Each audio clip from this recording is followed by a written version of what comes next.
Teacher Talking Sports here, and the NFL regular season is winding down to a close. We got 2 weeks left. Week 17 Sunday action is tomorrow.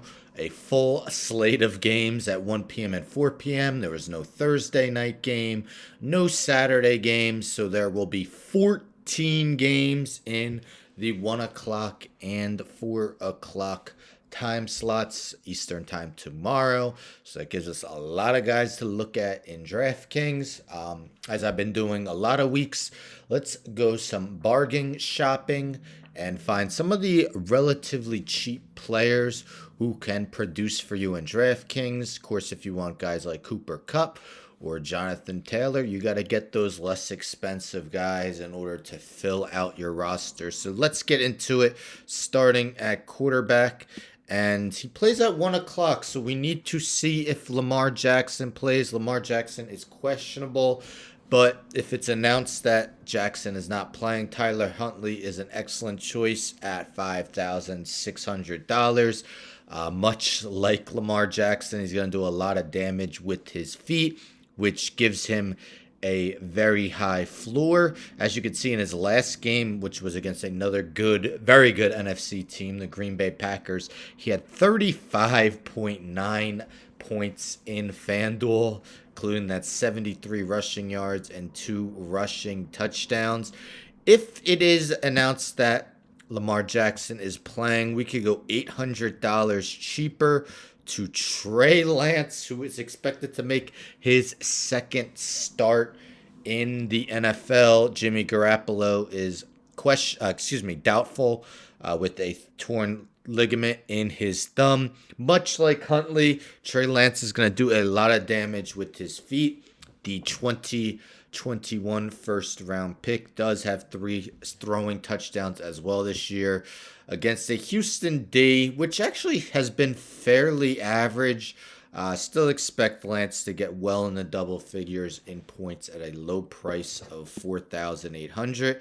Let's take a look at some running backs, and we're going to go start at $5,100. We got Michael Carter of the New York Jets. Carter in week 15 didn't do much in his first game off the IR, but last week was what we have seen earlier in the year from Carter. Had 118 rushing yards, finishing with 17.4 FanDuel points. He's a guy who's going to be able to get a lot of catches out of the backfield. As you see, 35 catches on the season. Playing against the Tampa Bay Buccaneers. They may get down a lot early on in the game. Expect Zach Wilson to do a lot of checkdowns, which should get Carter a lot of points in what is a PPR league. Of course, that's what DraftKings is. And let's go $300 cheaper to Jarrett Patterson of the Washington football team.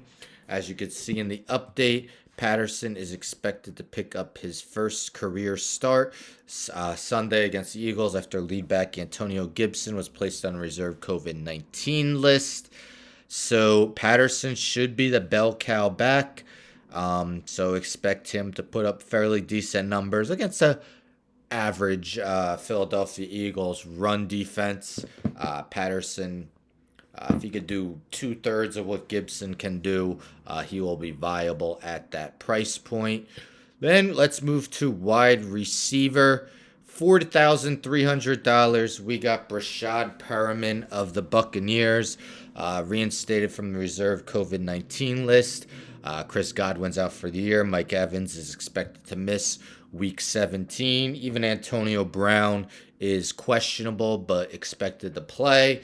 But Perriman actually did damage with the Buccaneers. I believe it was 2 years ago to end the season. The Buccaneers definitely have an offense which is fantasy suitable for 2 wide receivers. Expect Perriman to jump into that number 2 receiver role with a couple guys down for Tampa Bay.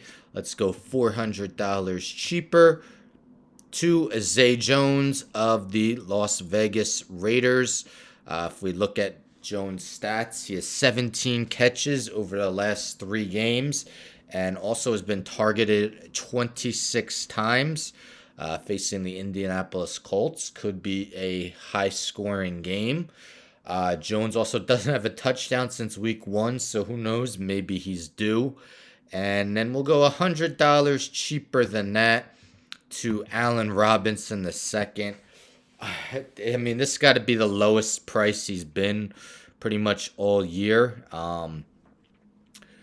Says he lost 10 pounds during his recent bout with COVID, but he did mention that a few days ago. I'm sure he put some of it back on.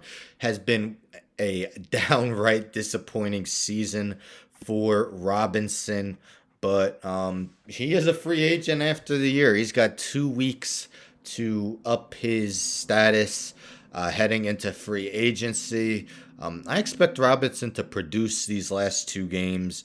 Maybe somewhat similar to last year, maybe not quite when he was actually one of the best receivers in the game, but I could definitely see Allen Robinson reaching pay dirt. And at tight end, let's go $2,500. Let's see, where is he? So many at 2,500. While I'm looking for him, I'm going to say it's Steven Anderson of the Los Angeles Chargers at 2,500. He should be the number one tight end for the Chargers with Jared Cook out with COVID. Also, Donald Parham is out as well. So expect Anderson to be the number one tight. There he is. I found him. Donald Parham has a concussion. He is also out. So Anderson should step up into that number one role. And even as a third tight end, still has 15 catches for 157 yards on the year. So expect Justin Herbert to look for him as he's really the number one tight end on the Chargers. As you could see, really the only other tight end is Trey McKitty. Anderson is definitely the pass receiving tight end of those two. So those are some relatively cheap guys I'm looking at in week 17 DraftKings. Who are you looking at that is inexpensive? Let me know in the comments below. Don't forget to subscribe, like the video, share the video, hit the bell for notifications. Happy New Year 2022, guys.